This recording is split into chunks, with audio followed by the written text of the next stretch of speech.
Okay, good morning, everyone. We'll call this subcommittee on emerging threats and capabilities to order, and the subcommittee on emerging threats and capabilities meets today to receive testimony on the Department of Defense review of the December 6, 2019 insider attack on Naval Air Station Pensacola, in which 3 U.S. service members tragically lost their lives and 8 more suffered injuries. It is critical that we learn from the attack, understand the threat, and take the necessary steps to ensure the protection of our servicemen and women going forward. I would like to welcome our witnesses, Mr. Garry Reid, who serves as the Director for Defense Intelligence in the Office of the Undersecretary of Defense for Intelligence, and Lieutenant General Charles Hooper, who serves as the Director of the Defense Security Cooperation Agency. And thank you both very much for being with us today, and we look forward to your testimonies. The National Defense Strategy focuses on strengthening alliances and attracting new partners as a key component to more effectively compete with China and Russia while countering the continued threat posed by radical terrorist groups and rogue regimes. The NDS states that by working together with allies and partners, we amass the greatest possible strength for the long-term advancement of our interests, maintaining favorable balances of power that deter aggression and support the stability that generates growth. I agree with the NDS. That is why I have long supported critical security cooperation programs such as the International Military Training and Education, or IMET. These programs provide our partners from around the world an opportunity to train and learn from the best here in the United States.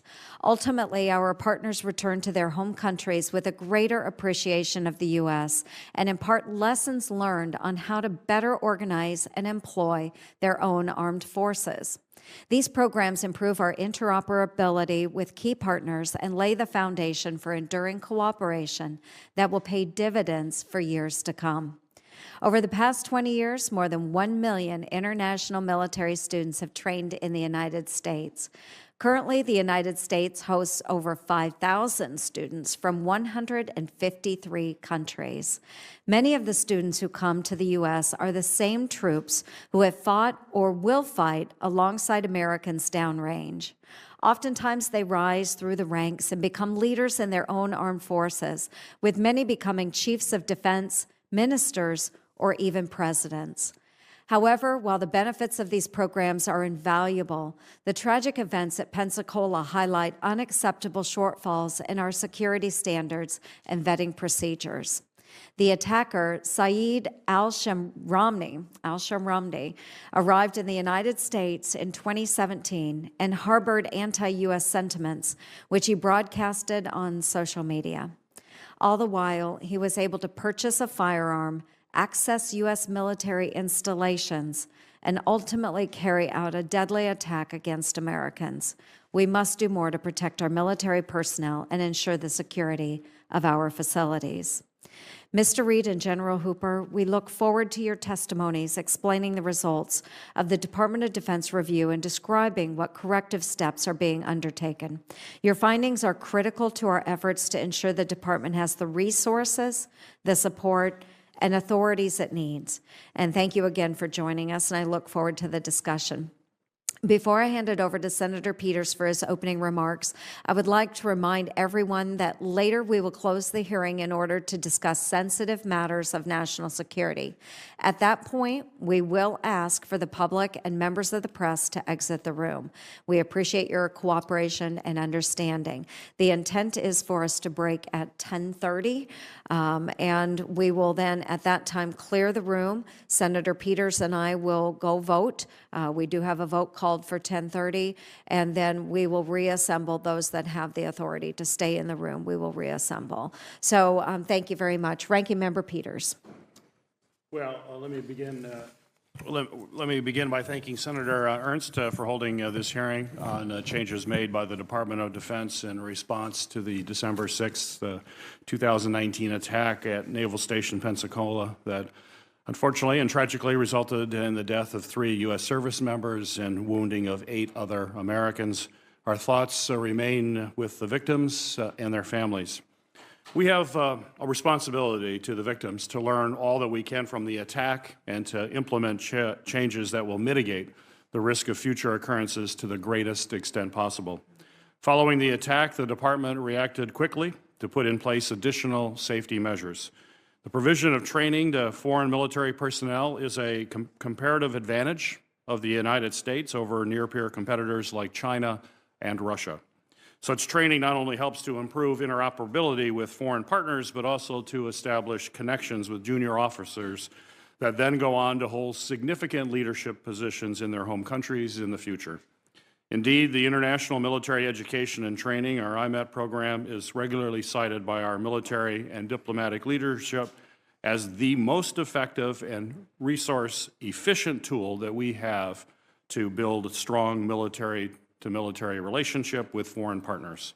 Despite these clear benefits, we must ensure that such training does not risk the safety of U.S. military personnel, other foreign students, or the installations in which the training is occurring.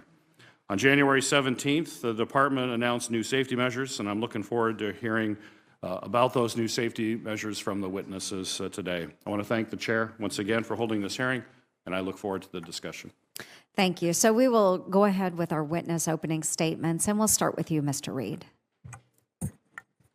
Thank you, Chairman Ernst and Ranking Member Peters, Senator Scott, other members that may be joining us. We appreciate the opportunity to testify today and address your questions regarding our review of international military student screening and vetting procedures.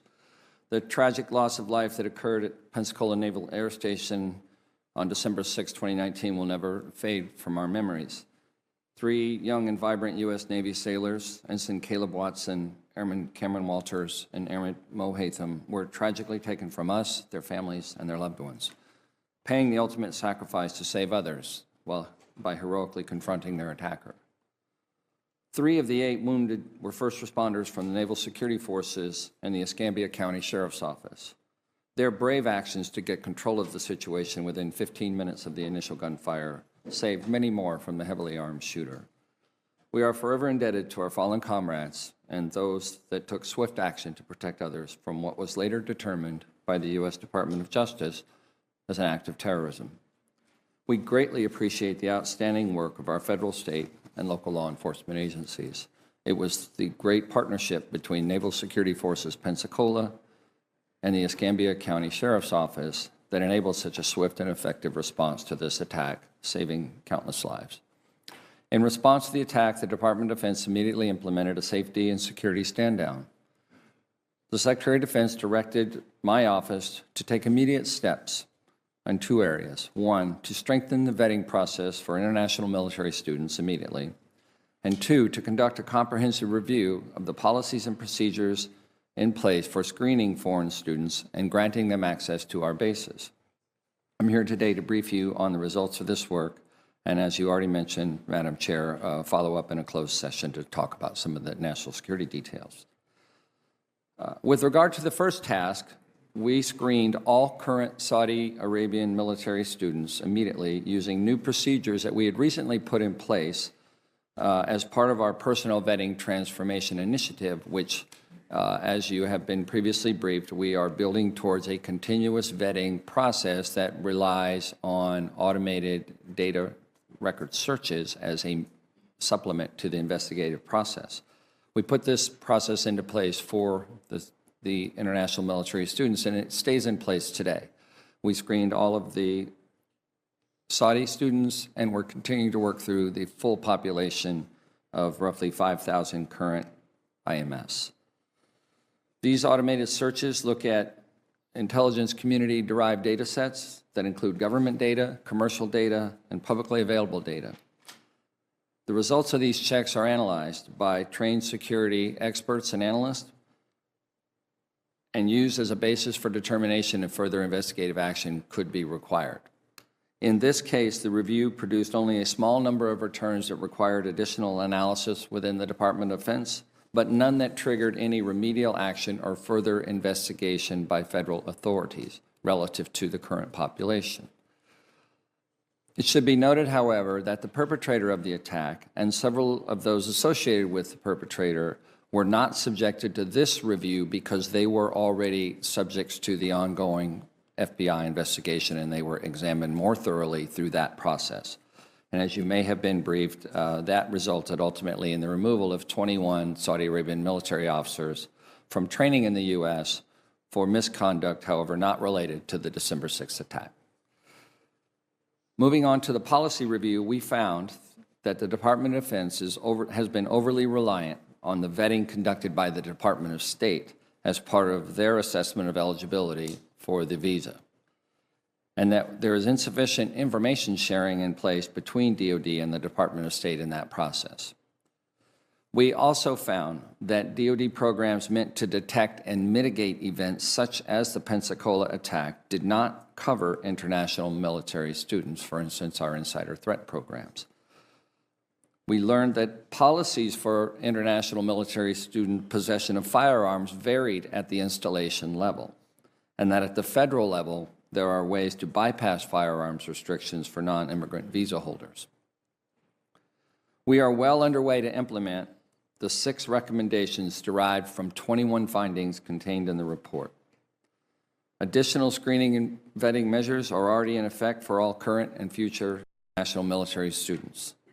The Secretary has issued new policies related to access credentials and the possession of privately owned firearms and ammunition for our international military students. We will build on this with additional changes that reach across the entire student populations and foreign affiliate landscape within the Department of Defense. To implement these recommendations, I have established a vetting and security review improvement integration group, co-chaired with General Hooper's office and the Defense Security Cooperation Agency. We have 4 subordinate working groups going through each of these recommendations and findings in detail to implement the full set of proposals and ideas. We'll be happy to provide you these details in the closed session. In closing, it is important to note that this work is not singularly focused on the tragic events that occurred at Pensacola. Protecting our personnel on our military bases is a top priority for Secretary Esper. Across the department, we are actively reinforcing our insider threat programs, improving base security, and strengthening our counterintelligence posture. Within the federal government, we are in the midst of the most significant reform of the background investigation process in decades, adopting new technologies and improving our awareness of personnel security threats. We appreciate all the congressional support we've received over the past several years to provide us the resources and authorities for the full range of DOD security, counterintelligence, law enforcement, and insider threat programs. It is this ongoing work that enabled us to quickly adapt the international military student vetting process. We will continue to modernize this enterprise for all trusted personnel that live, work, and do business on Department of Defense installations around the world. Thank you again for your interest in these matters, and I look forward to your questions. Great. Thank you very much, Mr. Reid. General Hooper, thank you. Thank you, Madam Chairwoman, Ranking Member Peters, for convening this hearing today, and I acknowledge the presence of Senator Scott, ladies and gentlemen. The training and education of foreign military personnel in the United States is one of our most effective tools to strengthen alliances and attract new partners. As a Foreign Area Officer and a career security cooperator, I have worked alongside many foreign military leaders whose training in the United States established an appreciation for American culture and values and has shaped long-standing cooperation and partnership with the United States. While the value of these types of military training and education programs cannot be overstated, I want to be absolutely clear that nothing is more important than safeguarding American lives. The incident in Pensacola was tragic, and my heart remains with the families of those we lost and with the people of Pensacola for the impact this event has had on their community. My colleague and I today will be sharing new procedures the U.S. government has put into place to reduce risk and improve the training environment so that all U.S. foreign military civilian personnel and their families remain safe and have the opportunity to continue benefiting from our foreign military training programs. The training and education of foreign military personnel alongside U.S. forces, and specifically in the United States, is one of our most effective security cooperation tools. What makes the U.S. approach to security cooperation different from that of our strategic competitors is that the basis of our approach isn't the sale of goods and services, but the enduring relationship that comes along with it. At the heart of any defense relationship is a human relationship that is built and fostered through opportunities for U.S. and foreign military students to train alongside one another. When international military students attend training and education in the United States, they are exposed to our values, our culture, and our people. These experiences serve as the building blocks for our long-term strategic and defense relationships. In addition to building lasting relationships, these training programs build the capacity of our allies and partners to provide for their own defense and contribute to shared security challenges. Education and training in the United States is foundational to building an enduring interoperability with our partners and allies. Since the year 2000, over 1 million international military students have been trained in the United States.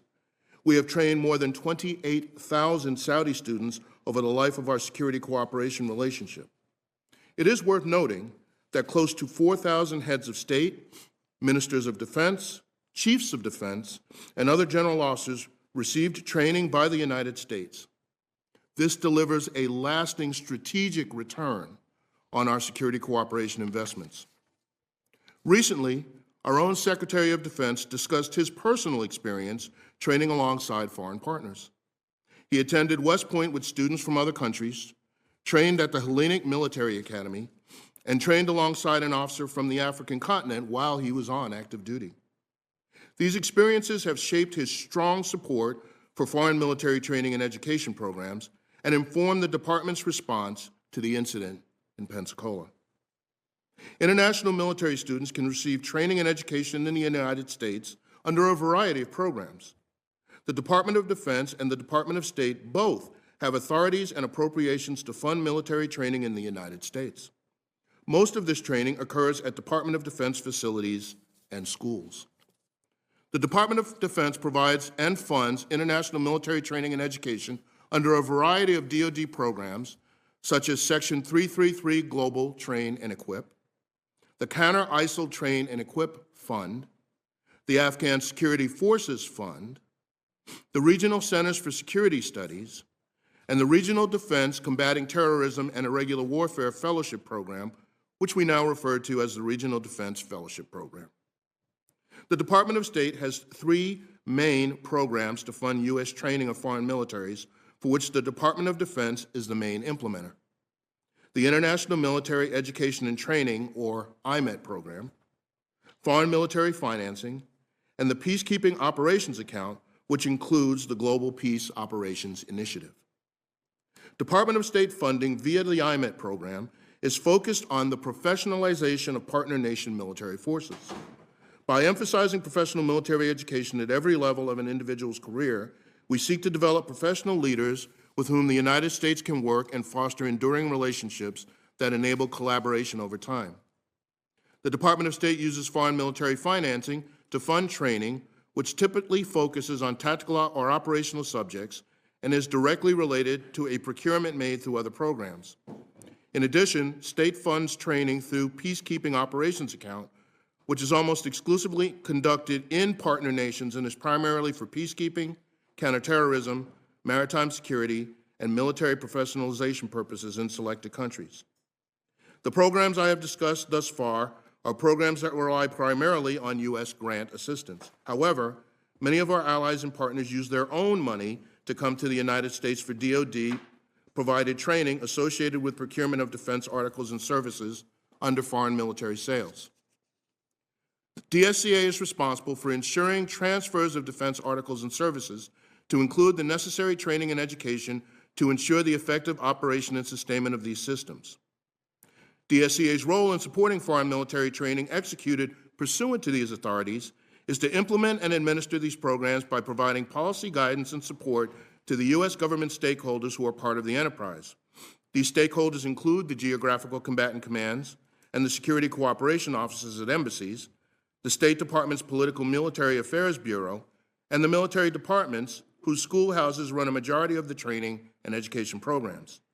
DSCA's support ranges from annual security cooperation planning conferences to issuing and maintaining DoD-wide guidance for the execution of its security assistance and security cooperation programs.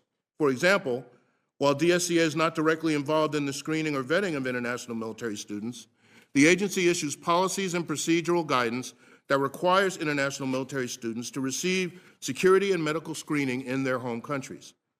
However, due to this unique individual nature of our bilateral relationships, each U.S. ambassador determines the local security screening processes for their individual post. Meanwhile, any student who comes to the United States under one of these programs is also screened and vetted to determine their eligibility for a U.S. visa. The visa application process includes screening against biographic and biometric databases, an interagency counterterrorism check, and, at 37 posts worldwide, including those in Saudi Arabia, screening by an Immigration and Customs Enforcement Homeland Security Investigations Visa Security Unit. DSCA, the Department of State, and the offices of the Undersecretary of Defense for Intelligence and Policy, the military departments, and our foreign partners are all critical to ensuring the success of our foreign military training programs, and we have been working hand in hand to update processes and policy guidance in response to the events in Pensacola. In closing, I want to reiterate how invaluable foreign military training programs are to advancing our national security objectives. International military students are here as student visitors to learn skills and professions, but also to learn about our people, our culture, and our values. And this cannot be overstated. The human relationships forged between our respective military members promote long-term defense and strategic relationships, increase our interoperability, and enable partners to contribute to our shared security objectives over the long term. Thank you very much. Thank you very much. And we will go ahead and start with our rounds of questions, and we'll get as many questions in as we can prior to breaking for the vote. So I will go ahead and start with a couple of questions about acquisition of weapons in the United States. And Mr. Reid and General Hooper, thanks again for being here today to testify. This is an important topic. I'd like to begin by talking about the ability of foreign national military students to acquire weapons in the United States. According to the FBI, the Pensacola shooter used a hunting license to legally purchase a 9mm Glock 45 pistol. Mr. Reid, can you discuss the ways in which foreign nationals, foreign students can obtain a weapon either on or off a military base? Yeah, thank you, Madam Chair. So as we mentioned, we had variances in our policies that did not specifically proscribe international military students from obtaining, purchasing, and handling firearms while they were enrolled in the training.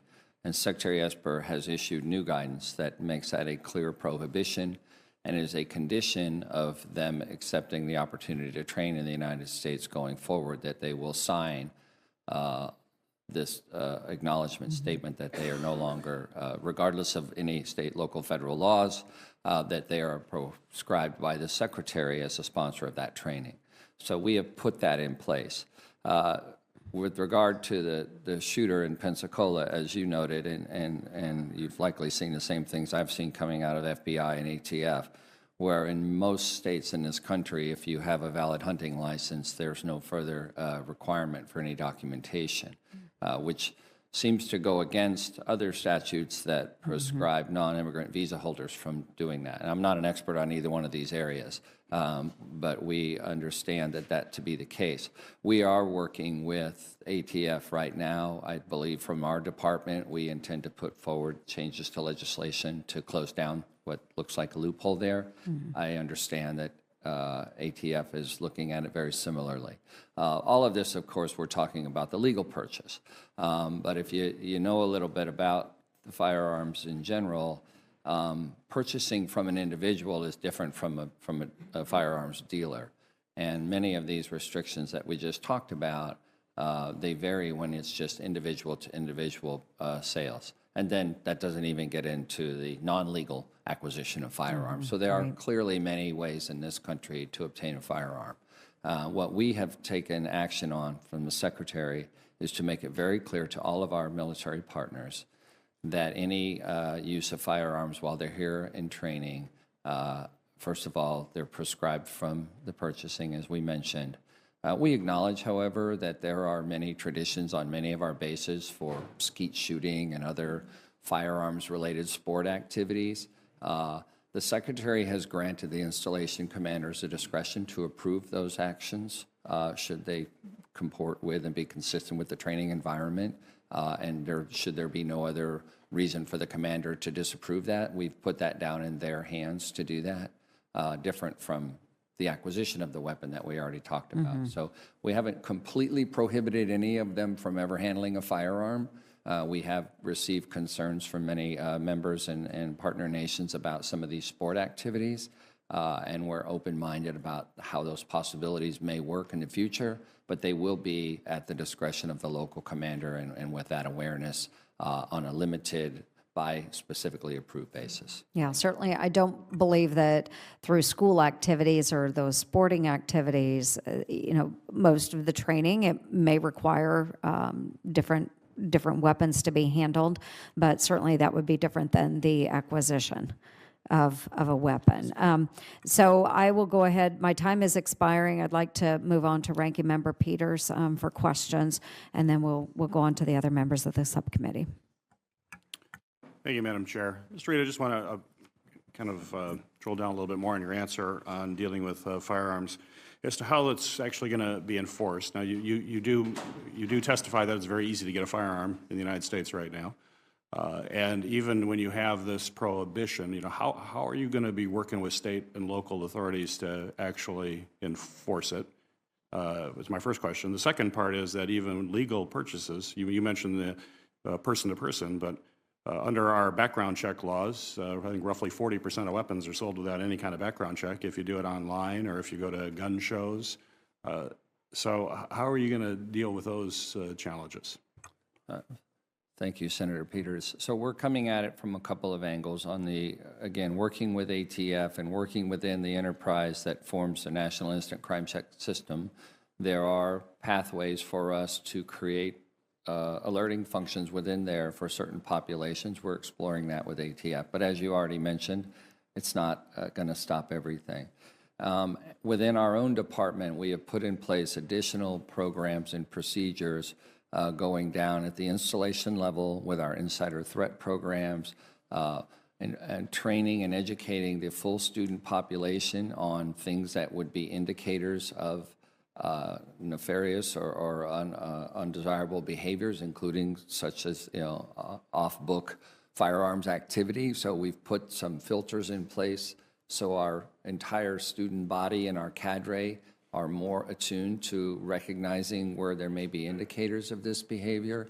We are also, and General Hooper is probably better to describe, putting in additional measures with the host nation governments, particularly the Saudi government, on training controls and supervision of the training population that will give us an additional layer of observation. So we're tackling it in that way and through the technical side working within the legal framework.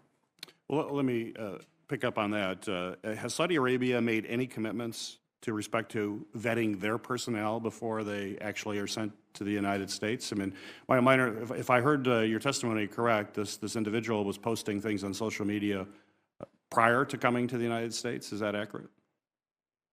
I'll go to the first part, and Senator Ernst mentioned it, I believe, and through the investigation, the FBI uncovered that the attacker had posted in the a few month time period preceding the attack some jihadist type rhetoric. I'm not aware of any posting by this person before they came here, and you want to address the government? Sir, as to the first part of your question, the answer to your question is yes. The Saudis have agreed to do a number of things differently, and they have been very willing to work with the United States on improving their own internal vetting processes. This includes increased psychological and behavioral testing prior to nomination to uncover potential ideological, social, or family issues or anxieties. They are also providing their nominations to us ahead of time with greater lead time to allow our own U.S. vetting sufficient time to operate. Finally, we will be asking the Saudis to consider the individual's personal opinions or attitudes towards the U.S. government U.S. officials, U.S. policies, and Western culture, and respect for persons of different race, gender, religion, national origin, or sexual orientation when screening them for training in the United States. So you mentioned that right now the focus is screening all current Saudi personnel in the United States, and that eventually it'll go to the entire population. How are you prioritizing that?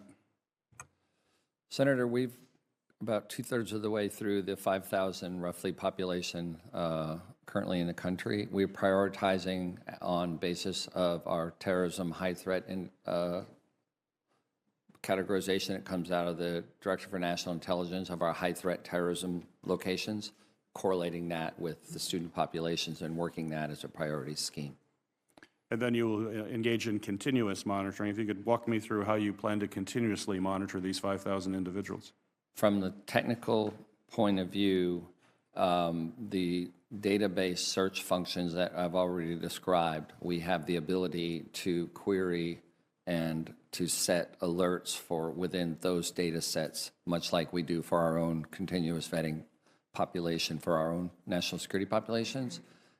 We are additionally pursuing and working through a pilot right now on a social media monitoring and alerting function through commercial vendors. We've had a lot of people offer that to us, and I'll tell you frankly, when we put it to the test and try to do it on scale, you're sometimes dissatisfied with the fidelity of the results. And of course, anytime we're talking about social media, you have a host of issues about identity resolution and matching that to a person and the credibility of the information. But we are pursuing that at the direction of the Secretary to be more proactively monitoring on the social media front. Some of the databases we are already monitoring derive from some social media sources, but it's not comprehensive, so we're pursuing that. And then the third means of monitoring is a non-technical means that I already described, Senator, which would be through our insider threat awareness programs that exist at the installation. All right. Thank you. Very good. Senator Scott. Thank you, Senator Ernst, for holding this hearing, and thank each of you for being here. So this happened in my home state. And one thing that has surprised me is, why don't people call this terrorism? I mean, it's like, and nobody wants to use the word terrorism. And this was somebody that posted jihadist information and clearly was anti-America. But people want to talk about this being an incident or something like that. And it's clear. I mean, I don't know how anybody could think it wasn't terrorism. Why is there a reluctance to call this terrorism? I'll speak for myself, Senator, but also for the department. We fully recognize the conclusions of the Attorney General that this was an act of terrorism. I know within the Department of the Navy and the honors and recognitions they bestowed upon the 3 fallen sailors recognize that they fell at the hands of a terrorist attack. I haven't experienced any pushback on our side. Okay. And if I referred to it differently, it was in no way to downplay the fact that it was a terror. I spent 28 years in special operations fighting terrorism, so I'm very sensitive to that. Thank you. General, does the department feel like if you call it terrorism, it hurts what we're trying to do? Or? Sir, I concur with my colleague that it's been unequivocally identified as an act of terrorism. Okay. So what everybody talks about is how this having the training here helps build long-term relationships and all that, and it sounds really good. My concern, though, is when you talk to people that have been part of this, there's a lot of countries that participate, and they'll say that there's countries where, yeah, we have long-term relationships after the fact because we train together, but I have not to date found one person that has said they had a long-term relationship with Saudi nationals that they trained with. And I think all of us know the importance of our relationship with Saudi Arabia. It's an ally. It's clearly somebody that we rely on to work with in the Middle East. But is there, should we look at countries differently? Because if you listen to your testimony, especially yours, General, you talk a lot about the importance of this relationship, and that's what I hear that. But I never hear that about Saudi Arabia. So are there countries that we ought to say that maybe we shouldn't be doing this, or there's something different that we ought to be doing, we should do more of it in their home country, things like that? Sir, in answer to your question, the defense attaché from Saudi Arabia and I have had multiple discussions about this perception of Saudi students in Pensacola and at other training installations.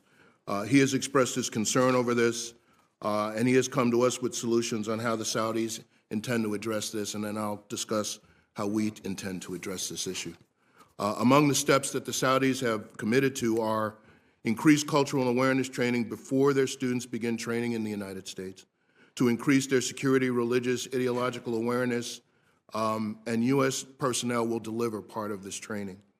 Second, we will be distributing a code of conduct, and they will be distributing a code of conduct detailing what the Kingdom leadership expects of their students while in the United States.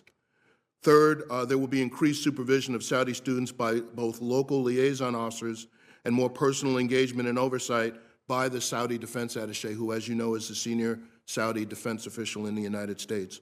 We are working with the Saudis to ensure that their liaison officers are sufficiently senior in rank to ensure their effectiveness and authority in this role. And I can tell you personally that in consultation with the Navy, I have conveyed to the Saudi leadership that we will not accept anything less than a colonel at Pensacola, a Saudi colonel to be the liaison officer at Pensacola. In addition, the Department of Defense, in collaboration with the Department of State, has reviewed existing standards of conduct for international military students and is transmitting to Saudi Arabia conduct expectations document to further inform their vetting. Beyond just these do's and don'ts, this explanation of Department of Defense expectations emphasizes the importance of attitudes, to your point, sir, towards the United States and respect for persons of all background. In addition, the Department is reviewing our international military student sponsorship program to determine how to increase Saudi participation. These programs will further promote cultural awareness and strengthen relationships among Saudi, U.S., and other international military students. So these are unique steps that we are taking with respect to this perception that you've articulated about Saudi students. Okay. I know my time's up, but I'll ask, we'll have other time later. Yes, we will have additional time. The vote has been called, so this will be a natural breaking point. So we'll go ahead and transition. Senator Scott and I will go vote. Senator Peters has already moved that direction. So we'll reconvene as soon as I return, and we'll start on the closed portion of the hearing. Thank you.